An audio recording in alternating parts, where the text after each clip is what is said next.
हे बघा, काय नाही आहे, फक्त तेलामध्ये कांदा घातला आहे. कांदा आणि गवार छानपैकी भाजून घ्यायचा आणि त्याच्यामध्ये थोडंसं चटणी आणि मीठ घालायचा आणि अजिबात पाणी घालायचं नाही बरं का. असं मस्त वाफेवर शिजवून घ्यायचं, एक नंबर भाजी होत्या. असं हे भाजी करून खाल्ला ना, फक्त मीठ जरी घातलं तुम्ही, चटणी नाही घातलं तरी चालतं. इतकं छान चव येते ना ज्वारीच्या भाकरीसोबत, तर अप्रतिम लागतं. ट्राय करून बघा. आणि ह्याचं डिटेल रेसिपी मी तुमच्यासोबत लवकरच शेअर करेन. पण आता सध्या 1-8 दिवस तरी काय होणार नाही आहे. त्यानंतर मग मी रेग्युलर काय वेगवेगळं मी रेसिपी वगैरे बनवते ते तुमच्यासोबत शेअर करत जाईल. आता तरी एवढंच आहे बघा. झालं आहे आता भाजी. बघा तेलातच शिजते इथे भाजी. कांदा घातला आहे ना, त्याच्यामुळे थोडंसं पाणी सुटलं आहे त्याला, मीठ घातल्यामुळं. भाजी पोरं तर एकदम आवडीनं खातात. त्याच्यात दुसरं काही नसतंच ना.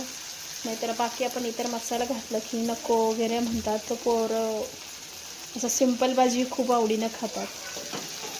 मस्त झाली.